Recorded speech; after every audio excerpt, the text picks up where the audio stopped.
Hello guys, welcome back to my channel Vaishali's world and I am Vaishali Mishra. कैसे हैं आप सब? आई होप आप लोग बहुत अच्छे होंगे, इन्जॉय कर रहे होंगे इस टाइम को। और इन्जॉयमेंट के साथ में पढ़ाई भी बहुत ज़रूरी है, तो थोड़ी सी देर के लिए पढ़ाई कर लेते हैं। तो आज मैं लेकर के आई हूँ थर्ड चैप्टर, जो कि हमारा क्लास 9th और 10th की इंग्लिश पोएट्री सेक्शन का थर्ड चैप्टर है। पिछले 2 चैप्टर्स जो कि था कोल्ड विद इन और the heart of the tree, वो भी मैं कंप्लीट कर चुकी हूँ और मेरे चैनल पे अपलोडेड है। अगर आप नए हैं, आपने अभी तक वो चैप्टर्स नहीं कंप्लीट किए हैं और नहीं देखे हैं, तो जल्दी से जाइए, डिस्क्रिप्शन बॉक्स में दोनों ही चैप्टर्स के लिंक है। जिस्ट आप वहाँ पर जा करके चैप्टर के नाम के नीचे लिंक है, आपको उस पर क्लिक करना है और आप पहुँच जाएंगे उस वाले वीडियो पे, और वहाँ जा करके आप क्लियर कर सकते हैं अपना चैप्टर।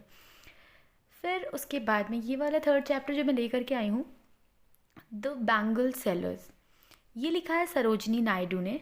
तो पहले थोड़ा सा पोएटिस के बारे में जान लेते हैं। तो जो सरोजनी नायडू हैं, ये एक फ्रीडम फाइटर थी सॉरी। तो अभी क्या है, मतलब जब फ्रीडम की लड़ाई हो रही थी, आज़ादी की लड़ाई हो रही थी, तो इन्होंने भी काफ़ी उसमें हिस्सा लिया था और फ्रीडम फाइटर थी ये। और ये एक बहुत अच्छी ऑब्ज़र्वर भी थी, चीज़ों को बहुत अच्छे से ऑब्ज़र्व करती थी, और इसी के रिज़ल्ट के थ्रू वो एक पोएटिस बनी। एक अच्छा पोएट या पोएटिस कौन होता है? जो कि चीज़ों को, छोटी छोटी चीज़ों को नोटिस करता है, ऑब्ज़र्व करता है, वही एक पोएट या पोएटिस बनता है। तो वही थी ये सरोजनी नायडू भी। तो ये थोड़ा सा हमने जान लिया पोएटिस के बारे में। फिर जैसे कि हम हर स्टोरी या फिर पोएम में करते हैं, वैसे हम इसमें भी करेंगे। पहले थोड़ा सा एक इंट्रोडक्शन दे देती हूँ मैं इस पोएम के बारे में। तो ये जो पोएम है, इसमें बैंगल सेलर, एक मतलब चूड़ी बेचने वाला, जिसने कि एक मंदिर के बाहर मेला है, वहाँ पर अपनी शॉप लगाई हुई है, और वो अपनी चूड़ियों का डिस्क्रिप्शन दे रहा है, बता रहा है कि किस किस तरीके की, कैसे कलरफुल चूड़ियाँ हैं उसके पास में, और चमकीली चूड़ियाँ, शाइनिंग है, सारी चीज़ें बता रहा है। और उसके बाद में थर्ड फोर्थ स्टैंजा में पोएटिस ने, सरोजनी नायडू जी ने, बहुत ही अच्छी तरीके से पूरी पोएम जो है बेसिकली है इस चीज़ पे, जिस तरीके से एक वुमेन की, एक जब वो अनमैरिड होती है तब उसकी लाइफ कैसी होती है, वो चीज़ बताई है उन्होंने। फिर जब वो न्यूली वेड होती है तब उसमें क्या चेंजेस आते हैं और कैसी लाइफ होती है, क्या क्या हार्ट में डिज़ायर्स होते हैं उसके, वो सारी चीज़ को बहुत ब्यूटीफुली उन्होंने एक्सप्लेन करा है बैंगल्स के थ्रू। उसके बाद वो बताती हैं एक मिडिल एज्ड वुमेन, उसमें क्या चेंजेस आते हैं, क्या रिस्पॉन्सिबिलिटीज़ आ जाती हैं। तो मतलब इस पोएम में उन्होंने एक वुमेन की सारी फेसेस, जिन पूरे पड़ाव, जिन फेसेस से एक वुमेन गुजरती है, वो चीज़ बताई है इसमें। और काफ़ी अच्छी पोएम है और इसे बहुत अच्छी तरीके से समझिएगा। तो बिना टाइम वेस्ट करे स्टार्ट करते हैं अपनी poem.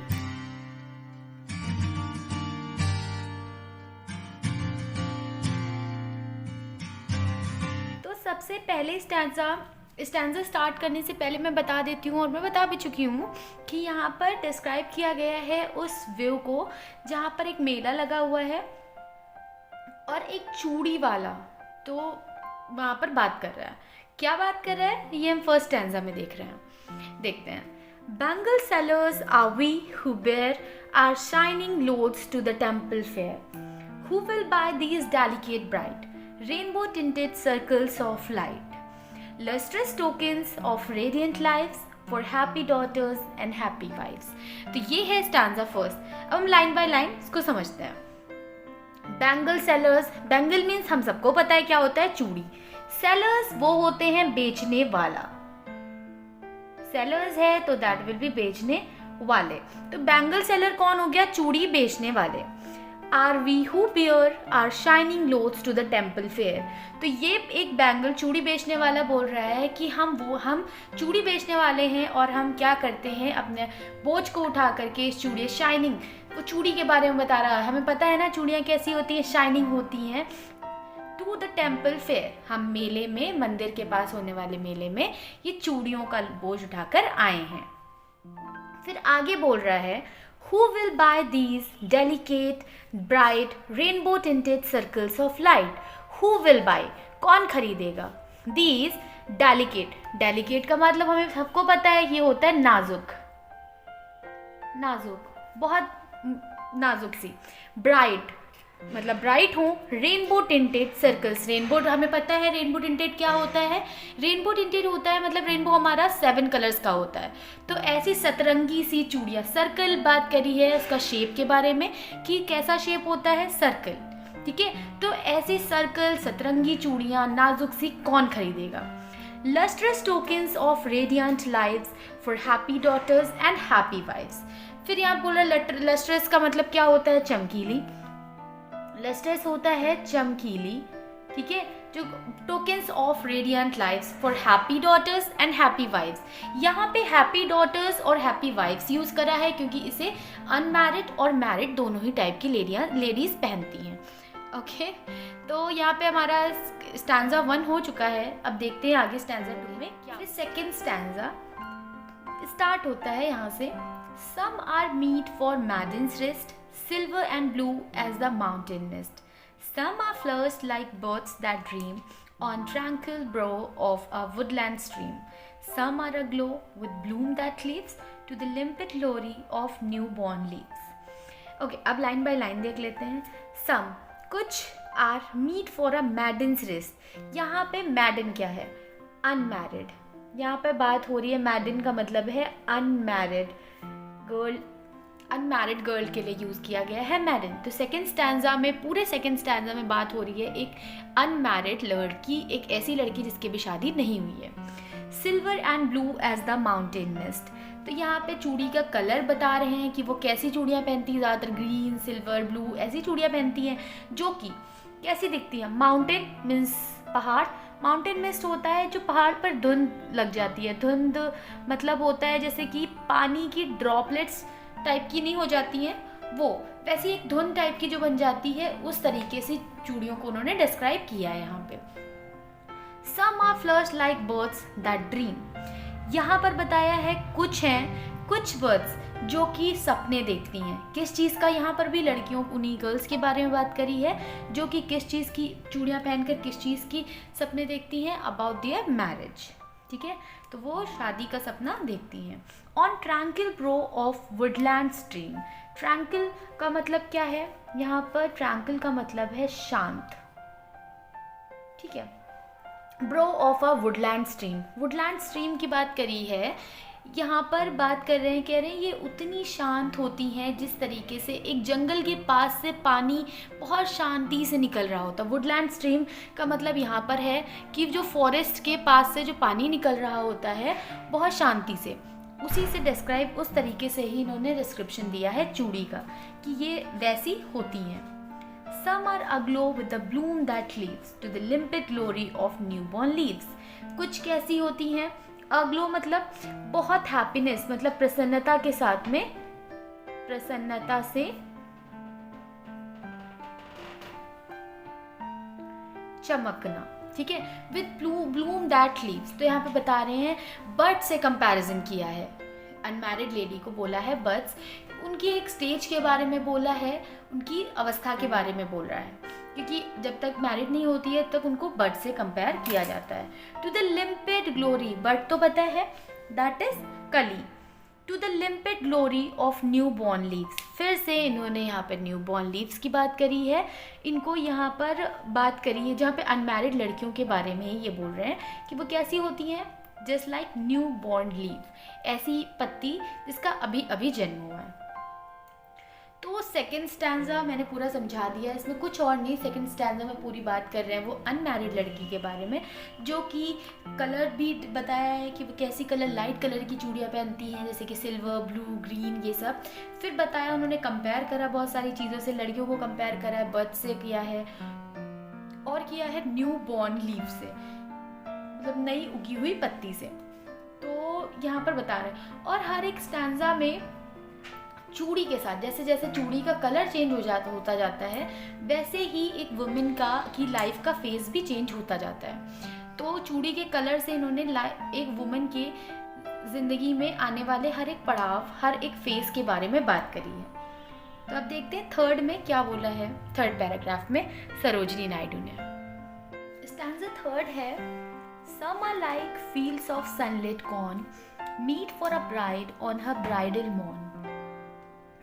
Some like flame of her marriage fire or rich with hue of her heart's desire. Tinkling, luminous, tender and clear, like her bridal laughter and bridal tear. तो देखिए यहाँ पर हमने देखा था ये वाला जो पैरा था ये किस चीज़ को बोल रहा था, अनमैरिड गर्ल्स को रिप्रेजेंट किया था थ्रू बैंगल्स। ठीक है, बैंगल्स के थ्रू उन्होंने क्या किया है, अनमैरिड गर्ल्स को रिप्रेजेंट किया। अब stanza third, some like fields of sunlit corn, कुछ कैसी होती हैं लाइक फील्ड, फील्ड क्या है, मैदान। ठीक है, कॉर्न क्या होता है, कॉर्न होता है मक्का। ठीक है, मक्के का ऐसा मैदान जहाँ पे मक्का लगा हुआ होता है, वहाँ पर जब धूप पड़ती है, सनलाइट पड़ती है तो उसमें एक अलग सी चमक आ जाती है। ठीक है, तो कुछ कैसी होती हैं जैसे मक्के के मैदान पर जहाँ पर पूरे खेत जहाँ पर मक्का लगा हुआ है उसमें सनलाइट पड़ती है तो एक अलग सी चमक आ जाती है, कुछ उस तरीके की हैं।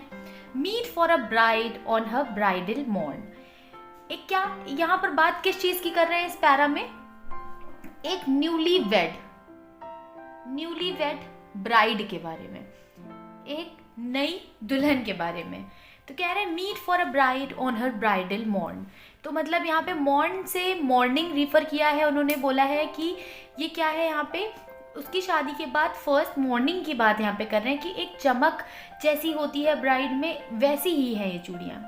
सम like flame of her marriage fire, कुछ क्या होती हैं, कैसी होती हैं, जैसी एक फ्लेम होती है जब न्यूली वेड होती है उसके अंदर एक नई फ्लेम होती है, क्योंकि उसकी सारी फीलिंग्स कैसी होती है, उसके हार्ट में नए फायर होती है क्योंकि हर एक चीज़ उसके लिए नई होती है, जिसके बहुत टाइम पहले से जब वो अनमैरिड थी जैसे यहाँ पे बताया तो ड्रीम देख रही थी, ड्रीम कर रही थी ये सब चीज़ों के बारे में और वो उसका सपना पूरा हो गया है, तो उसके बारे में बताया है। सम और rich with hue of her heart's desire, कह रहे हैं उसके दिल में बहुत सारी इच्छाएं होती हैं। हार्ट्स डिज़ायर क्या होता है, इच्छाएं, तो उसके दिल में बहुत सारी इच्छाएं होती हैं, बहुत सारी विशेज़ होती हैं अपनी मैरिज को लेकर के। तो यहाँ पे इस स्टैंजा में बैंगल्स के थ्रू उन्होंने रिप्रेजेंट किया है न्यूली वेड ब्राइड, नई नवेली दुल्हन को। Tinkling, luminous, tender and clear, tinkling क्या होती है, जो एक चूड़ियों की खनखनाहट नहीं होती है उसे कहते हैं टिंकलिंग, खनखनाहट मतलब खन खन की आवाज़ जो होती है जब चूड़ियाँ बजती हैं तो वैसी आवाज़। ल्यूमिनस, चमकीली, टेंडर, और टेंडर क्या होता है, बहुत नरम, सॉफ्ट, मुलायम सी। ठीक है, और क्लियर, साफ, बहुत साफ इच्छाएं होती हैं, बहुत सारे इसकी डिज़ायर्स होती हैं, एक नए साफ सुथरे दिल के साथ वो आती है, एक खनखनाहट, नई नई दुल्हन होती है, तो वो सारी चीज़ें इन्होंने यहाँ पर रिप्रेजेंट करी है। Like her bridal laughter and bridal tear, तो ब्राइडल लाफ्टर किस लिए बोला है, क्योंकि इतनी सारी खुशी है उसके मन में, उस चीज़ के लिए ब्राइडल लाफ्टर बोला था, नई फैमिली उसे मिलती है, सारी चीज़ें होती हैं। और ब्राइडल टीयर इसलिए बोला है क्योंकि जब भी मैरिज के बाद में वो अपना जो उसका मेन घर था उससे अलग होकर के वो आई है, इसलिए थोड़ा सा टीयर्स भी हैं उसमें, आंसू भी हैं। तो यहाँ पर पूरा ये वाले स्टैंजा थर्ड में बात करी गई है एक नई दुल्हन के बारे में कि वो कैसी होती हैं, उनमें बहुत सारी इच्छाएं होती हैं, बहुत सारी विशेज़ लेकर के आती है, उसके दिल में बहुत सारे ड्रीम्स को भरे हुए होते हैं, इच्छाएं होती हैं। ठीक है, और उसी को पूरा रिप्रेजेंट यहाँ पर किया है उन्होंने। तो यहाँ पर क्या देखा हम लोगों ने कि एक बैंगल सिर्फ बता रहा था अपनी चूड़ियों के बारे में, सेकंड में हमने देखा अनमैरिड लड़की के बारे में बता रहे थे, थर्ड में हमने देखा न्यूली वेड लड़की के बारे में, दुल्हन के बारे में बता रहे हैं। अब चलते हैं फोर्थ पे, देखते हैं stanza 4। Some are purple and gold flecked grey, for she who has journeyed through life's midway, whose hand have cherished, whose love has blessed, and cradled fair sons on her faithful breast, and serves her household in fruitful pride, and worships the God at her husband's sides. तो इस वाले para को हम देख लेते हैं। मैं पहले बता दे रही हूँ स्टार्ट करने से कि इस पैरा में क्या है, बात करी है पोएटिस ने यहाँ पर मिडिल एज्ड वुमेन की, कि किस तरीके से क्या क्या चेंजेस आते हैं, कैसी फेज़ होती है मिडिल एज्ड वुमेन की। मिडिल एज्ड वुमेन क्या होता है, लाइक मान सकते हैं 40 to 45 ईयर्स की एज में। ठीक है, 40 से 45 साल की एज में कैसी स्टेज हो जाती है एक वुमेन की, वो चीज़ की बात करी गई है। तो देख लेते हैं।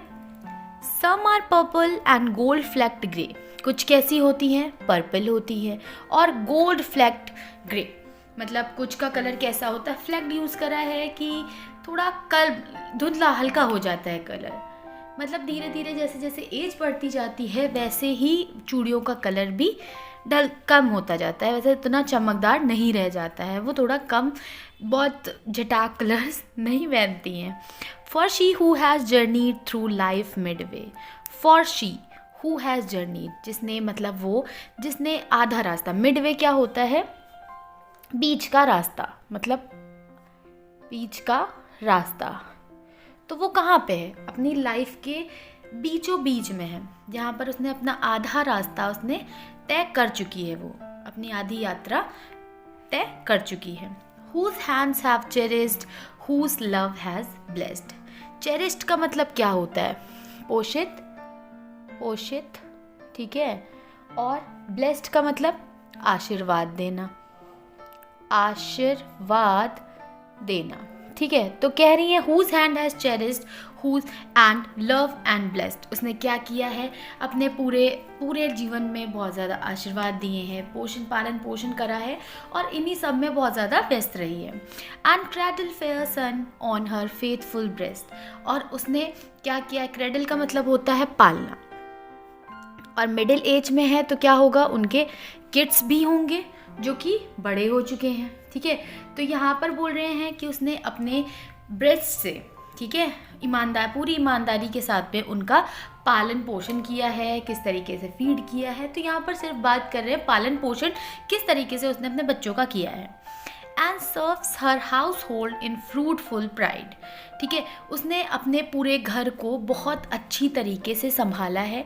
प्राइड का यूज़ इसलिए करा जा रहा है क्योंकि उनके घर वालों को क्या है, बहुत ज़्यादा प्राइड है, बहुत उन पे गर्व है कि हाँ, हमारे ऐसा होता है ना कि हम कितनी अच्छी हमको बहू मिली है, या फिर हमारे घर में कितनी अच्छी लेडी आई है, तो ये वाली चीज़ का उनको बहुत ज़्यादा प्राउड था उस लेडी पे।